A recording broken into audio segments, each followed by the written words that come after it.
기독교의 핵심에는 무엇보다 복음이 있다라고 말씀드릴 수 있습니다. 이견이 없으시죠? 우리의 신앙과 교회와 또 기독교의 중심에 복음이 있습니다. 그리고 이 복음이 가장 선명하게 담긴 성경이 복음서라고 할 수 있습니다. 복음이 예수님이시니까요. 예수가 복음이기 때문에 그 예수님이 선명하게 담겨 있는 성경 복음서라고 할 수 있는 거지요. 예수님이 나를 사랑하셔서 그 사랑으로 이 땅에 오시고 이 땅에 사셨고 십자가를 감당하셨고 십자가에 달려 죽으심으로 우리 죄를 사하신 다음에 부활 승천하셨다는 내용이 복음서에 담겨져 있습니다. 이를 통해서 우리가 복음이신 예수님을 만나게 되는 거죠. 여러분, 이 복음서를 그래서 읽는 것이 참 중요한데, 복음서를 읽는 여러 가지 방법들이 있습니다. 장소에 따라서, 시간에 따라서 여러 가지 방법들로 복음서를 읽곤 하는데, 제 개인적으로 생각할 때 복음서를 가장 은혜롭게 읽는 방법 중 하나는 1인칭으로 읽는 것이다라고 생각합니다. 복음서에도 모든 말씀을 1인칭의 말씀으로 받는 거예요. 예수님이 이 땅에 오셨다를 예수님이 나를 위해 이 땅에 오셨다로 읽는 거죠. 예수님이 나를 위해 이 땅에 사셨다. 예수님이 나에게 말씀하셨고 예수님이 나를 고치셨다. 그분이 나를 위해 십자가를 감당하셨고 그분이 나를 위해 피를 흘리셨다. 그분이 나를 위해 부활하셨다. 이렇게 복음서를 읽어갈 때 그 말씀 한 절 한 절이 우리 가운데 더 큰 감격과 은혜가 되게 될 줄로 믿습니다. 믿으십니까? 아멘. 여러분, 이렇게 복음이 나에게 와 닿을 때 말입니다. 그 복음이 내 삶에 와서 연결되기 시작할 때 비로소 이 복음이 내 삶의 능력이 되는 거죠. 복음을 1인칭으로 읽는 것은 중요합니다. 그런데 말입니다. 복음서를 1인칭으로 읽는 것은 물론 중요한데 그렇다고 그것이 전부인가? 만약 여러분 그렇다면 사실 성경은 복음서로 충분하다라고 말씀드릴 수 있습니다. 복음을 내가 1인칭 말씀으로 받고 그것이 전부라면 복음서로 성경은 끝나도 충분해요. 하지만 우리가 이미 아는 것처럼 성경은 거기서 끝나지 않습니다. 역사로 보면 이 복음이 전달되는 과정이 사도행전을 통해서 소개되어지고 있고 서신서의 말씀들을 통하여서 교회와 성도의 성숙을 권면하는 말씀들이 이어지고 있는 것을 봅니다. 무엇을 알 수 있습니까? 예수를 믿어서 구원을 받는 것도 물론 중요하지만 내가 예수를 믿고 내가 구원을 받는 것도 물론 중요하지만 이와 함께 시작되고 이어지는 성도의 삶이 있음을 기억하는 것도 중요하다는 사실을 깨닫습니다. 내가 예수를 믿고 구원받는 것이 신앙생활의 전부가 아니라 그런 나를 통해서 이제 일하시는 하나님을 경험하는 것, 그리고 그런 내가 주님의 장성한 분량까지 자라나는 것, 이 모든 것이 중요한 여정이라는 것을 깨닫게 된다는 거예요. 그리고 이런 맥락에서 복음을 1인칭으로 이해하는 것이 물론 중요하지만 그렇다고 해서 이것을 나만을 위한 복음으로 이해하는 것은 아니라는 사실을 깨닫게 되어집니다. 복음을 1인칭으로 이해한다는 것은 나만을 위한 복음으로 이해하는 것을 의미하는 것은 아니라는 거예요. 그분이 나를 위해 오신 것은 맞지만 나만을 위해 오신 것은 아님을 기억해야만 된다는 거죠. 여러분, 오해하지 마십시오. 하나님이 나를 향한 사랑은 부족함이 없는 충분한 사랑입니다. 그 사랑이 누군가와 나눈다고 해서 절대 줄어들지 않습니다. 부모의 사랑을 기억해 보세요. 자녀가 많으면 자녀 하나하나를 향한 사랑이 줄어듭니까? 아이가 하나 있을 때는 그 아이에게 사랑이 온전히 다 가다가 아이가 둘이 되어지면 그 사랑이 2분의 1로 주는가? 실은 그렇지 않다는 거예요. 과거에는 그런 일들이 있었죠. 아이를 막 10명, 12명 낳으실 때 말입니다. 얘기 들어보면 어느 어머니들은 막 10째, 11째는 이름도 기억 못하셨다는 이야기 들을 때가 있는데 아이가 정말 많으면 그럴 수 있을지 모르겠어요. 서령 육신의 부모는 그럴 수 있을 수 있지요. 하지만 여러분, 한 영혼을 천하보다 귀하게 여기시는 하나님께는 한 영혼 한 영혼이 너무나 귀하다라고 성경이 말씀하고 있습니다. 그 하나님께는 당신의 영혼이, 우리의 영혼이 너무나 귀한 거죠. 우리를 향한 주님의 사랑은 조금도 변하지 않는 것입니다. 하지만 동시에 여러분, 그 하나님의 사랑은 다른 영혼들도 향하고 있다는 사실을 기억할 필요가 있습니다. 그 하나님이 나를 귀하다 하시는 것처럼 다른 이들도 귀하다라고 말씀하신다는 거죠. 이런 맥락에서 중요한 것이 사도행전이다라고 생각합니다. 부활하신 예수님은 하늘로 올라가시면서 땅끝까지 복음을 전하라고 말씀하십니다. 복음을 들어야 하고 구원을 받아야 하는 영혼들이 아직도 많다라고, 땅끝까지 이 복음이 전해져야 된다라고 말씀하신 거죠. 이를 통해 우리는 나를 사랑하신 하나님이 동일한 사랑으로 그들까지 사랑하신다는 사실을 깨닫습니다. 나를 사랑하신 하나님이 그들도 귀하다라고 말씀하신다는 거예요. 그들도 구원을 받아야 되고 그들도 하나님의 자녀가 되어야 된다라고 말씀하신다는 거죠. 디모데전서 2장 4절 말씀을 기억합니다. 같이 한번 읽습니다. 시작. 하나님은 모든 사람이 구원을 받으며 진리를 아는 데 이르기를 원하시느니라. 아멘. 하나님의 소원이 무엇을 향합니까? 모든 사람이 구원을 받는 것, 이것이 하나님의 소원이다라고 말씀하고 있습니다. 여러분, 예수가 복음이고 예수가 진리인데 이를 위해서 진리이신 예수 그리스도, 그분을 그 모든 사람들이 알기를 원하신다라고 말씀하고 있는 거죠. 모든 이들에게 이 복음이 전해지고, 그래서 모든 이들도 이 구원의 주인공이 되는 것을 하나님이 원하신다라고 말씀하고 있는 거예요. 이를 위해 우리에게 도전하시는 것이 바로 선교인 거지요. 그래서 선교는 하나님의 소원이라고 할 수 있습니다. 그런 맥락에서 오늘 본문을 보시지요. 6절이 이렇게 시작되어집니다. 그들이 모였을 때 예수께 여쭈어 이르되 주께서 이스라엘 나라를 회복하심이 이때니까 라고 합니다. 부활하신 예수님을 만난 제자들이 말입니다. 그들의 입장에서는 이제 예수님이 십자가에 달리셨다가 모든 것이 끝난 줄 알았는데 그분이 부활하셨으니까요, 이제 모든 일이 완성되었다고 생각했던 것 같습니다. 그래서 예수님께 물은 거죠. 주님, 이제 이스라엘이 회복되는 것입니까? 이제 모든 것이 완성된 것입니까? 이제 모든 것의 끝을 볼 수 있는 것입니까? 라고 묻습니다. 당신의 나라가 이렇게 임하는 것이냐라고 묻는 거죠. 그때 예수님이 이렇게 답하십니다. 7절인데 이르시되 때와 시기는 아버지께서 자기의 고난에 두셨으니 너희가 알 바 아니요. 예, 이스라엘의 회복은 하나님의 뜻에 달린 것이다 라고 말씀하고 계세요.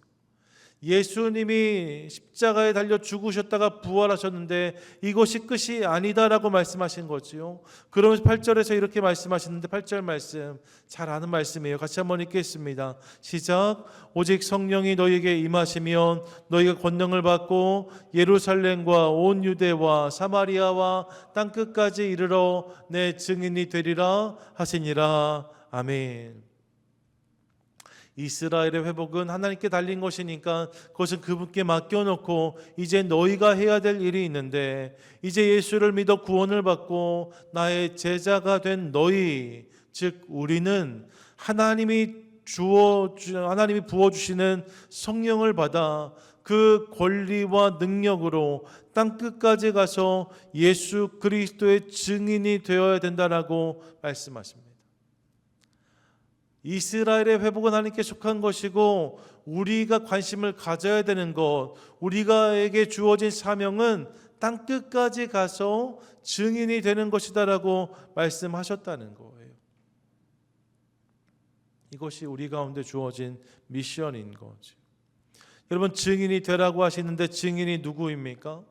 헬라어로 하면 이 증인이란 단어가 마르투이스란 단어인데, 영어 성경에서는 이 마르투이스란 단어를 위트니스로 번역했어요. 이게 이제 목격자라는 의미이지요. 그런데 사실 여러분, 이 마르투이스란 단어를 영어로 바로 번역한 단어는 위트니스가 아니라 마터란 단어입니다. 마터란 단어의 뜻이 뭐예요? 순교자라는 의미입니다. 이 증인은 그런 사람인 거죠. 증인은 누가 증인인가? 먼저 자신이 실제로 그것을 보고 듣고 경험한 사람이 증인입니다. 둘째로 그것을 있는 그대로 증언할 수 있는 사람이 증인입니다. 그리고 이 마르투이스가 마터라고 말씀드렸어요. 세 번째 의미가 있죠. 이를 위해서 기꺼이 손해와 위험을 감수하는 사람들이 증인입니다. 이 사실을 증언하기 위해서 목숨까지 내어놓고서 이것을 증언하는 사람들이 성경이 말씀하고 있는 증인이라는 거예요. 이 내가 만나고 경험한 예수를 있는 그대로 전하며 이를 위해 손해와 위험을 감수하고 끝까지 이 복음을 사수하는 사람들, 그들이 증인인 거죠. 이 증인의 사명을 주님이 우리 가운데 맡겨주신 거예요. 그리고 이 사명을 우리는 선교라고 부릅니다. 그래서 선교는 내가 경험한 예수를 있는 그대로 누군가에게 전하는 것이다 라고 말씀드릴 수 있습니다. 내가 만난 예수를 있는 그대로 누군가에게 손해를 감수하면서까지, 어려움을 감수하면서까지 전하는 것, 이것이 선교라는 거예요. 사랑하는 여러분, 본문을 잘 보셔야 됩니다. 본문에서 뭐라고 말씀하는가? 너희 중 어떤 사람이 내 증인이 될 수 있다라고 말씀하신 것이 아닙니다. 너희가 다 증인이 되리라 라고 말씀하십니다. 결국 여러분, 이 초대는 우리 모두를 향한 초대이고 우리 모두를 향한 명령이라는 거예요. 선택받은 사람들에게 주어진 사명이 선교가 아니라 예수 그리스도를 믿고 경험한 모든 이들에게 이 선교의 사명이 주어져 있다는 거죠. 그렇게 여러분, 성도에게 있어서 선교는 선택의 문제가 아니라 반드시 응답해야 되는 사명이자 명령인 것을 기억하고 싶습니다. 선교는 선택이 아니라 사명입니다. 믿으십니까? 아멘. 그렇다면 이 선교의 사명을 구체적으로 어떤 모습으로 감당할 수 있을까? 오늘 세 가지 개념의 선교를 함께 나눠보려고 합니다. 우리 모두를 다 주님께 선교의 장으로 부르셨거든요. 선교는 해도 되고 안 해도 되는 것이 아니에요. 모든 성도는 다 선교하는 삶을 살아내야 됩니다. 그럼 우리가 어떻게 선교할 수 있는가? 선교의 세 가지 큰 개념이 있다는 거예요. 첫 번째 개념이 무엇인가? 그 개념이 지역적 개념의 선교입니다. 한번 따라 하시죠. 지역적 개념의 선교, 지역적 개념의 선교.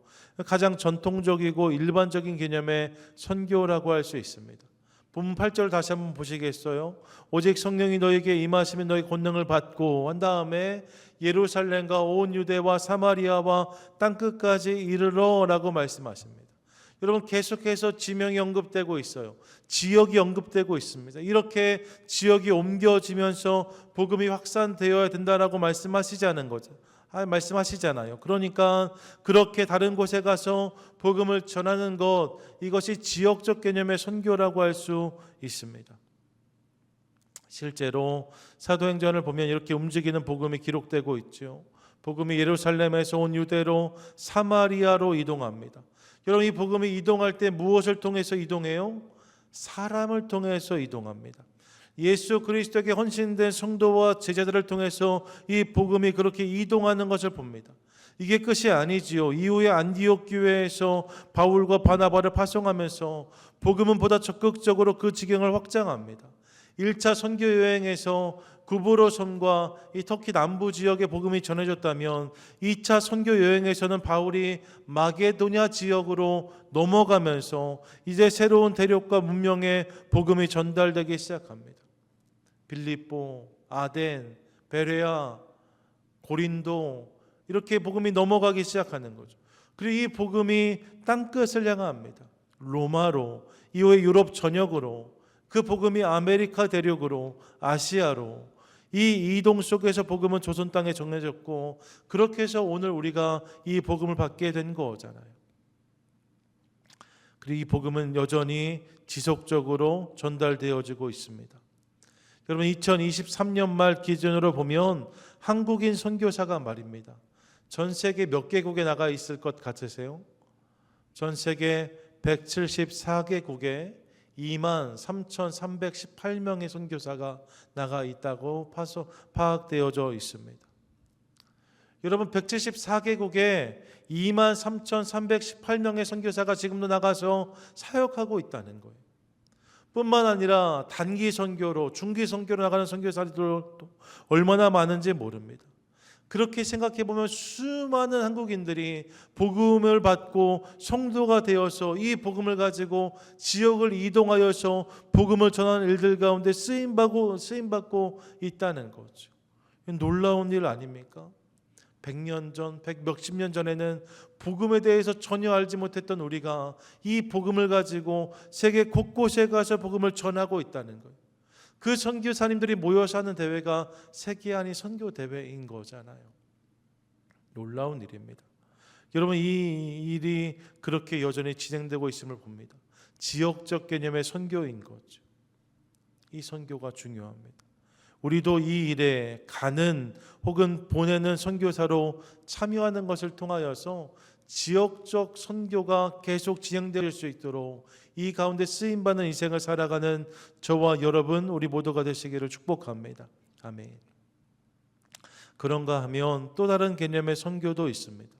그것이 시간적 개념의 선교입니다. 한번 따라 하시죠. 시간적 개념의 선교, 시간적 개념의 선교. 여러분, 시간적 개념의 선교가 있어요.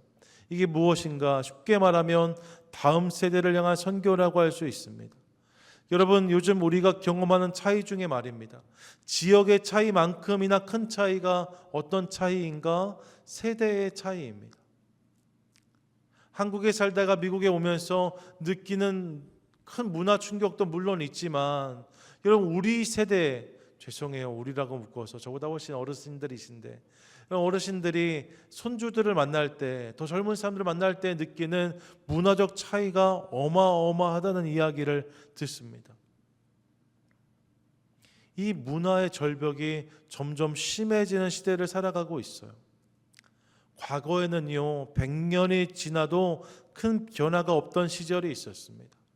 100년 전의 사람과 100년 후의 사람 만나도 똑같은 말을 할 수 있어요. 똑같은 문화를 공유할 수 있어요. 요즘에 농사 잘 때, 요즘에 저도 아침에 나가서 씨 뿌리고 물 주고 하고 있습니다. 똑같은 이야기를 할 수 있는 시대가 분명히 있었습니다.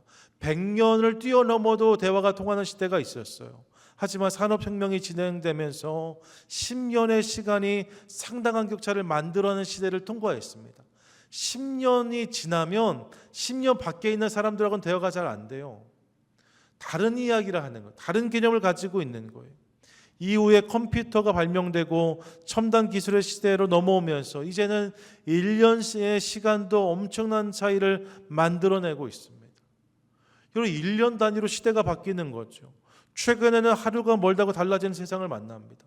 챗 GPT 이런 이야기 하잖아요. 여러분, 젊은 사람들이 세상을 움직이는 방식과 어른들이 세상을 움직이는 방식이 완전히 다릅니다. 똑같은 일을 구동하고 움직이는 구현한 방식이 완전히 다릅니다.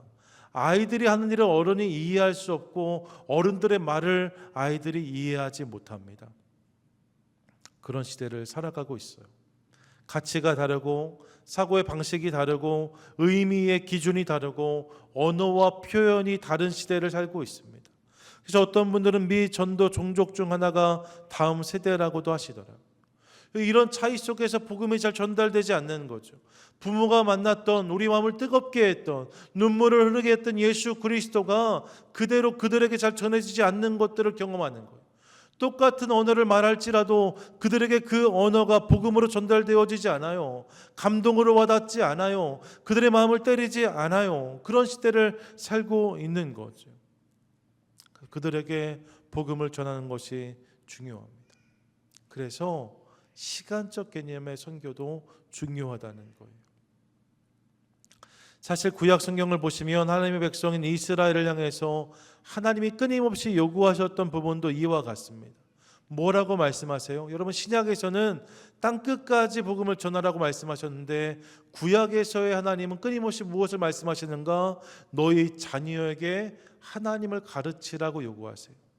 신명기 6장 7절입니다. 같이 읽습니다. 시작. 내 자녀에게 부지런히 가르치며 집에 앉았을 때에든지 길을 갈 때에든지 누워 있을 때에든지 일어날 때에든지 이 말씀을 강론할 것이며 우리 자녀들에게 모든 삶의 순간들 속에서 하나님 말씀을 가르치라고 말씀하는 거죠. 요엘서 1장 3절의 말씀입니다. 함께 읽습니다. 시작. 너희는 이 일을 너희 자녀에게 말하고 너희 자녀는 자기 자녀에게 말하고 그 자녀는 후대에게 말할 것이니라. 아멘.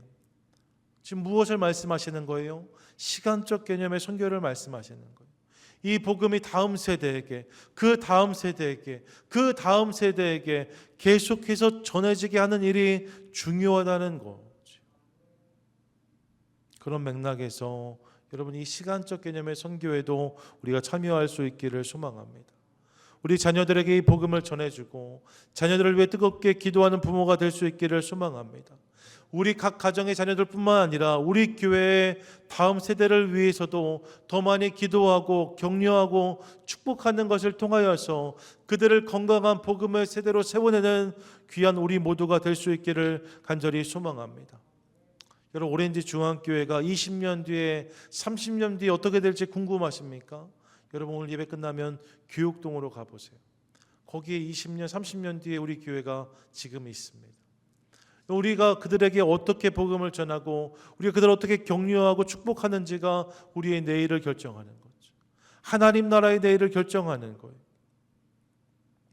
시간적 개념의 선교, 이 일도 중요합니다.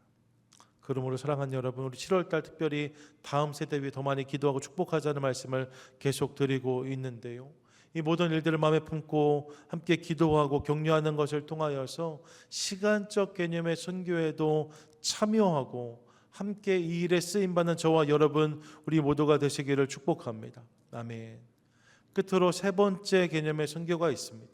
그것이 무엇인가? 그것이 존재적 개념의 선교입니다. 따라하시죠. 존재적 개념의 선교, 존재적 개념의 선교. 여러분, 존재적 개념의 선교가 세 번째 개념의 선교라고 할 수 있습니다. 이것이 중요해요. 앞서 살폈던 지역적 선교나 시간적 선교는 다 doing의 방점이 있죠. 무엇을 하는가의 문제라고 할 수 있습니다. 그런데 이 무엇을 하는 문제를 계속 하다 보니까 점점 더 깨닫게 된 것이 있는데, 그것이 무엇인가? doing을 위해 선행되어야 되는 것이 being이라는 사실을 깨닫게 된 거예요. 예, 존재적으로 선교적인 존재가 되어져 가는 거죠. 예수 그리스도를 닮은 존재가 되는 거예요. 이를 통해서 선교적인 삶을 살아낼 수 있다는 것을 깨닫게 된 거죠. 이게 중요하다고 요즘 많은 교회들이 이야기합니다. 사실 멀리 선교지에 나가서 선교하는 것도 물론 중요하지만, 멀리 선교지에 나갔음에도 불구하고 말입니다, 내가 예수님을 닮지 아니하면 그 선교는 제한적일 수밖에 없습니다.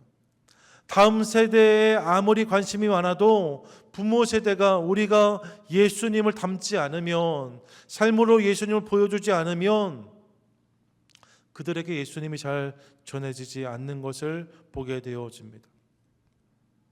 그래서 무엇보다 중요한 것이 존재적 선교인 거죠. 복음적인 존재가 되는 거예요. 8절 말씀 다시 한번 기억해 보십시오. 오직 성령이 너에게 임하시면 너희 권능을 받고 예루살렘과 온 유대와 사마리아와 땅끝까지 이르러 내 증인이 되리라 라고 말씀하셨어요. 여러분, 나에 대해서 증언하리라 라고 말씀하지 않으시고 내 증인이 되리라 라고 하십니다. 내 증인이 되라고 하십니다. 되는 것, 이게 빙의 문제인 거예요. 예, 증인이란 존재로 살아내라는 거죠.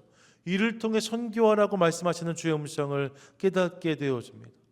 이 말씀을 기억하면 저와 여러분이 모두가 그런 존재로 살아갈 수 있기를 간절히 소망합니다. 소망합니다. 아멘. 존재적인 선교에 참여하자는 거예요. 복음적인 존재가 되자는 거예요. 예수님을 닮자는 거죠. 여러분, 그것만으로도 우리가 이 선교에 참여할 수 있습니다. 한 걸음만 더 들어가 보시죠. 그렇다면 복음적 존재로 산다는 것은 어떤 의미일까요? 복음이 예수님이시니까 예수님처럼 산다는 것이 복음적 존재가 된다는 것을 의미합니다. 그러면 예수님처럼 산다는 것은 어떤 것인가? 짧게 몇 가지만 설명해 보지요. 첫째, 낮아지는 것입니다. 예수님은 자신을 낮추시고 베들레헴 말고요 가장 낮은 곳에 임하셨어요. 이 모습을 통해 우리를 섬겨주신 거죠.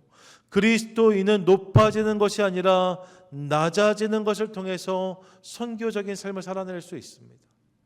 여러분, 그리스도인의 존재적인 증명은 높아지는 것을 통해 드러나는 것이 아니에요. 낮아지는 것을 통해서 우리가 존재적인 선교를 할 수 있습니다.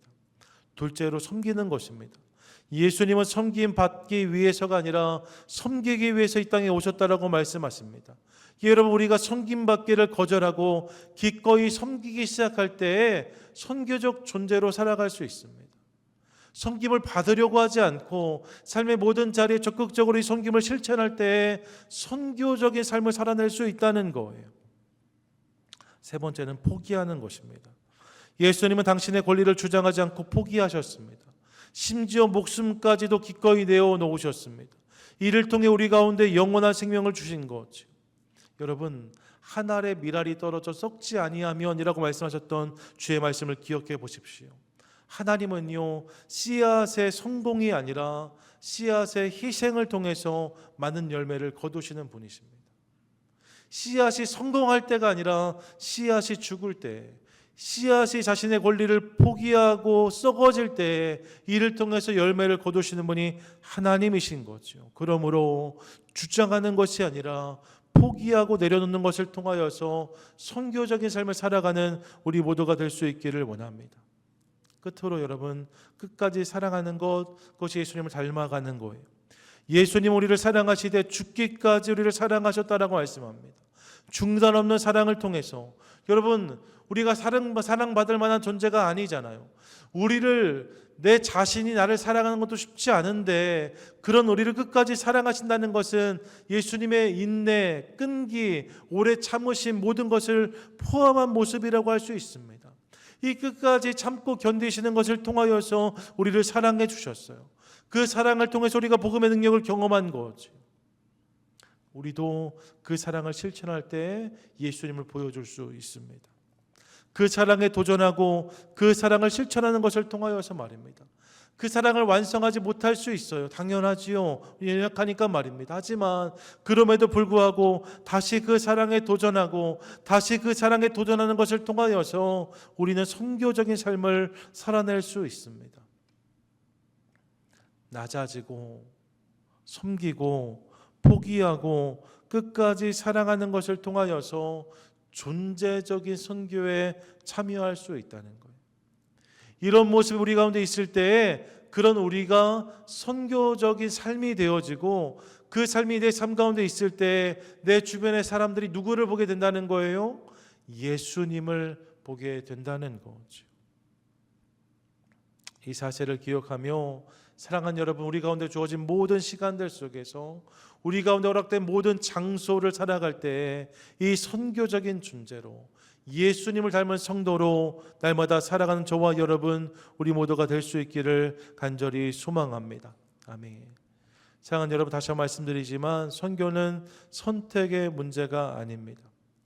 모든 성도는 선교사로 부름받았고 그렇기에 지역적인 선교 혹은 시간적인 선교 혹은 존재적인 선교 중 어느 하나의 모습으로 이 부르심에 응답해야만 된다고 저는 믿습니다.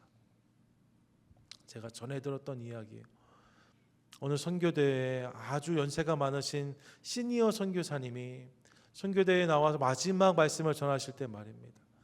힘이 다 없어서 이제 평생 이제 삶을 마감해야 되는 상황인데 그분이 나오셔서 너무나 또렷한 음성으로 그렇게 말씀하셨다는 거예요. 저는 지금 가장 설렙니다. 저는 지금 가장 떨립니다. 왜요? 이제 내가 곧 천국에 들어가서 사람들을 만나게 될 것이기 때문입니다. 내가 알고 혹은 모르는 사람들이 나에게 와서 나에게 because of you, 당신 덕분에 내가 이곳에 있습니다, 그 말을 듣게 될 그 순간을 기대합니다. 누군가 나에게 와서 당신 덕분에, 당신이 전해준 복음 덕분에, 당신이 보여줬던 예수님 때문에 내가 이곳에 왔습니다, 그 이야기를 듣게 될 순간을 기대합니다. 그런데 내 인생에 가장 떨리는 순간은 지금입니다 라고 말씀하셨던 이야기를 들었던 기억이 있습니다. 동일한 설렘과 기대가 우리 삶에도 있게 되기를 소망합니다. Because of you. 당신 때문에. 당신이 지역적인 선교에 참여했기 때문에, 당신이 시간적인 개념의 선교에 참여했기 때문에, 당신이 존재적인 선교에 참여했기 때문에 내가 당신을 통해서 예수를 알 수 있게 되었습니다. 이 고백을 우리가 그 나라에 들을 수 있다면 이보다 큰 감격과 기쁨이 어디에 있겠습니까? 바라기는 오늘 나에게 주어진 복음을 기억하시면서 그렇게 나를 통해서 이 복음이 흘러가는 것을 경험하는 것을 통해 부르신 모든 곳에서 주님의 신실한 증인으로 살아가고 하나님 나라에 들어갔을 때 말입니다, 하나님께 잘하였다, 착하고 충성된 종아, 칭찬받는 저와 여러분 우리 모두가 되시기를 주님의 이름으로 간절히 축원드립니다. 아멘.